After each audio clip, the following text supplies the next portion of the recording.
ಅಪೇಕ್ಷೆ ಮಾಡ್ತಾ ಇದ್ದೇನೆ.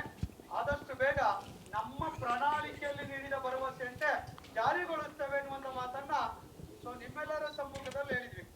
ಹಾಗಾಗಿ ಇದು ಒಂದು ಒಳ್ಳೆಯ ಒಂದು ಸಮಾವೇಶದ ಸಂಘದ ಅಧ್ಯಕ್ಷರಿಗೆ ಮತ್ತು ಇತರ ಪದಾಧಿಕಾರಿಗೆ ತಿಳಿಸಿದ್ದೆ. ಆದರೆ ನನಗೆ ಮಂಡಿ ನೋವಿನಿಂದ ಸಮಾರಂಭಕ್ಕೆ ಬರೋಕ್ಕಾಗಲ್ಲ. ಈ ವಿಚಾರನೂ ಕೂಡ ಸಂಘದ ಅಧ್ಯಕ್ಷರ ಗಮನಕ್ಕೆ ತರ್ತಕ್ಕಂಥ ಕೆಲಸವನ್ನು ಮಾಡಿದ್ದೇನೆ. ಹಾಗಾಗಿ ನಾನು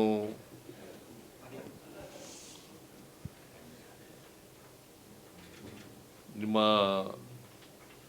ಸಮಾವೇಶ ಯಶಸ್ವಿಯಾಗಲಿ ಅಂತೇಳಿ ಹಾರೈಸ್ತೇನೆ.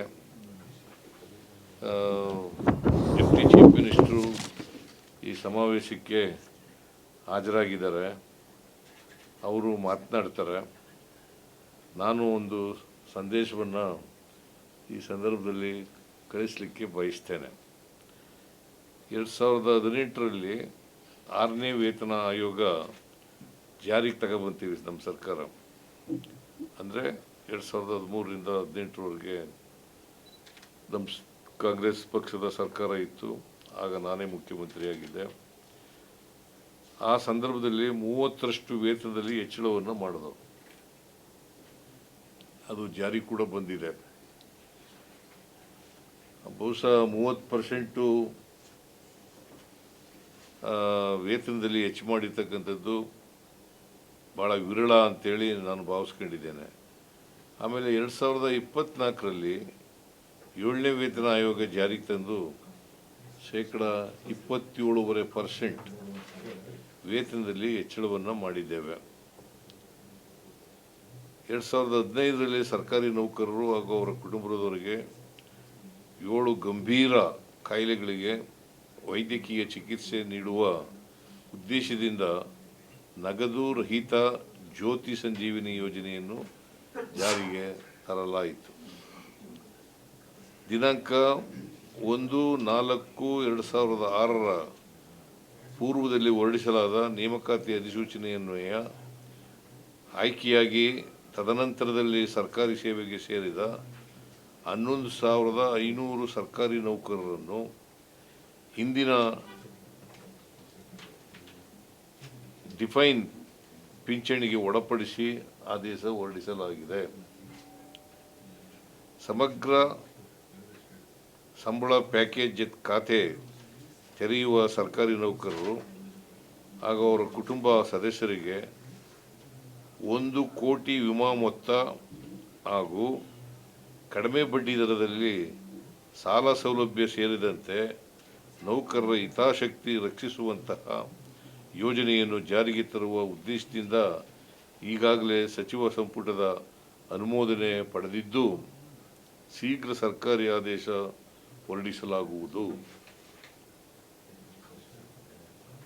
ಪ್ರಸ್ತುತ ಸರ್ಕಾರದ ಮುಂದಿರುವ ಪ್ರಮುಖ ಬೇಡಿಕೆಗಳು ಅವ್ಯಾವೆಂದರೆ ರಾಜ್ಯ ಸರ್ಕಾರಿ ನೌಕರರು ಮತ್ತು ಅವಲಂಬಿತ ಕುಟುಂಬ ಸದಸ್ಯರಿಗೆ ನಗದು ರಹಿತ ಚಿಕಿತ್ಸಾ ಸೌಲಭ್ಯ ಕಲ್ಪಿಸುವ ಕರ್ನಾಟಕ ಆರೋಗ್ಯ ಸಂಜೀವಿನಿ ಯೋಜನೆ. ಇದು KASSಗೆ 2002ರಲ್ಲಿ ಸರ್ಕಾರವು ಅನುಮೋದಿಸಿದ್ದು, ಸರ್ಕಾರಿ ಆದೇಶವನ್ನು ಹೊರಡಿಸುತ್ತೇವೆ. ತಾಂತ್ರಿಕ ಕಾರಣದಿಂದ ಈ ಯೋಜನೆ ಅನುಷ್ಠಾನಗೊಳ್ಳದೆ ಬಾಕಿ ಇದ್ದು ಅತಿ ಶೀಘ್ರದಲ್ಲಿಯೇ ಜಾರಿಗೊಳಿಸಲಾಗುವುದು.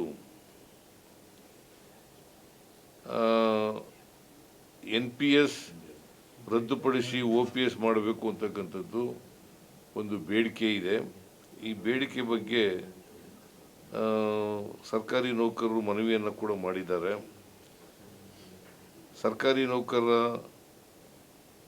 ಮಹಾಸಮ್ಮೇಳನದಲ್ಲಿ ನೀಡಿದ ಭರವಸೆಯಂತೆ ರಚಿಸಲಾಗಿದ್ದ NPS ಸಮಿತಿಯ ಅಂತಿಮ ಸಭೆ ನಡೆಸಿದ್ದು, ಶೀಘ್ರದಲ್ಲಿಯೇ ವರದಿ ಪಡೆದು ಸಮಿತಿಯವರು ನೀಡುವ ವರದಿಯನ್ನು ಪರಿಶೀಲಿಸಿ ಅಧಿಕಾರಿಗಳೊಂದಿಗೆ ಚರ್ಚಿಸಿ ಹಾಗೂ ಪ್ರಣಾಳಿಕೆಯಲ್ಲಿ ನೀಡಿರುವ ಭರವಸೆಯಂತೆ OPS ಜಾರಿಗೊಳಿಸಲು ಕ್ರಮ ಕೈಗೊಳ್ಳಲಾಗುವುದು.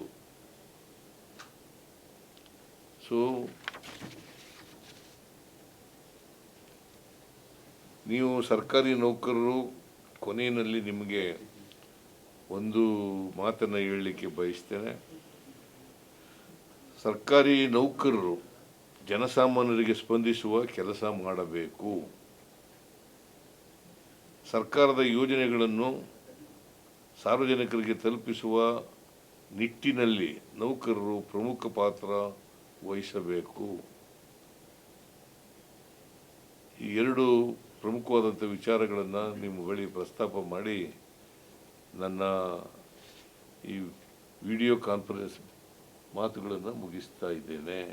ನಿಮ್ಮೆಲ್ಲರಿಗೂ ಶುಭಾಶಯಗಳು.